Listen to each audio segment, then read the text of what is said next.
Who the hell are you? Nick Fury, director of S.H.I.E.L.D. Oh. I'm here to talk to you about the Avenger Initiative. There was an idea to bring together a group of remarkable people. Happy holidays, everyone. We're getting ready for some new Infinity War to drop, so I wanted to do a video for the theory of how they're going to sew up the timeline in all these movies with Captain Marvel going into Infinity War, because it's all about the Avengers Initiative, the whole concept of its creation, the way that Nick Fury talks about things happening in the past, and now we know that the Captain Marvel movie is going to take place in the past, so some of the events of the Captain Marvel movie will set the stage for things that we've seen already happen. And you'll have a big light bulb moment like, oh, this is where he came up with the idea for the Avengers Initiative. So I'll explain the timeline, but if you're finding me for the first time, be sure to subscribe to get everything. There's a whole bunch of comic book stuff that's going to drop really soon, and I'm doing a giveaway for replicas of the Infinity Gauntlet that I'll explain at the end of the video.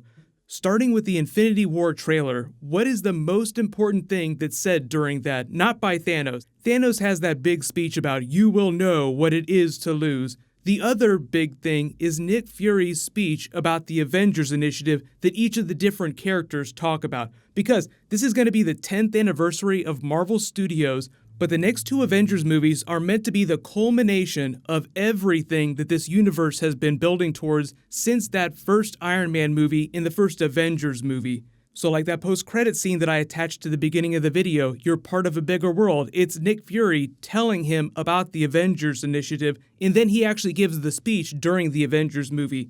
There was an idea, Stark knows this, called the Avengers Initiative. The idea was to bring together a group of remarkable people, see if they could become something more, see if they could work together when we needed them to fight the battles we never could. During that first Avengers movie, when he's addressing the Council and they're looking at different solutions to the Chitauri invasion, the Council votes to flat out nuke the city because they don't think the Avengers Initiative will work. But Nick Fury tells them, there's a program that I've been working on, my backup, and he's trying to pitch them the idea of using the Avengers Initiative to solve the problem, meaning that they've never tried something like that before. There's no older version of the Avengers team. This is something that Nick Fury has been planning for a long time, implying that he had the idea for the Avengers Initiative a long time ago. So here's the idea. We know that Nick Fury is going to be in the Captain Marvel movie. He'll have both of his eyes. Lost my one good eye. Maybe I had that coming. The Kree will be the villains of that movie. The Skrulls will be in it too. They're kind of the villains because they'll be doing Kree-Skrull war. She'll get her powers. But the idea is that Nick Fury witnesses the scale of this galactic war and decides that there's just too much out there for Earth to handle with its current resources. So because Captain Marvel is a military person, he probably has something to do with her decision to stay out there and police the galaxy so she's not around for the events of Phase 1, Phase 2, and most of Phase 3. We're not going to see her on planet Earth or in proximity to the other Avengers till the fourth Avengers film. Because she might show up at the tail end of Infinity War, there'll probably be like a post-credit scene, but then you go to the Captain Marvel movie, and that takes place in the past. Then they jump back to present day with the events of Avengers 4, although it looks like there's a lot of flashbacks or legit time travel using the time gem because they're wearing a lot of their Avengers-era costumes, so it's like, wait a minute, are they flashing back to the first Avengers movie, or are they actually traveling back in time? So just forget about that for now. The whole idea is that Nick Fury sees all the craziness of the Kree-Skrull War and what happens to Captain Marvel, recognizes that they need something like the Avengers Initiative, so he comes up with the idea, and it just continues to percolate for a number of years. But here's where they rope in one of the biggest Easter eggs from Phase 1 and Phase 2, bringing people back to life. Remember how they brought Coulson back to life on Agents of S.H.I.E.L.D. after the Avengers movie? The whole explanation for that is that Nick Fury knew that eventually he would lose one of the Avengers in battle, but because they were so necessary, he needed a way to put the chess piece back on the board, so they wanted a way to revive dead Avengers.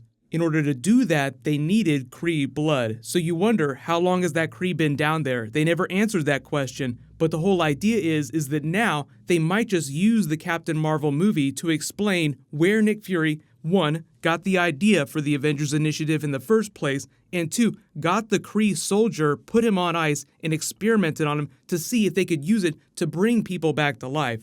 Because, bringing it back around to the Captain Marvel movie, Nick Fury probably sees what happens to Captain Marvel as he loses his life and Captain Marvel is minted in the process, and thinks to himself, what horrifying fate awaits the Earth if people like that fall in battle? So he witnesses all this, comes up with the idea. That's how you get your Agents of S.H.I.E.L.D. Coulson revival and the whole concept of the Avengers Initiative. There was an idea.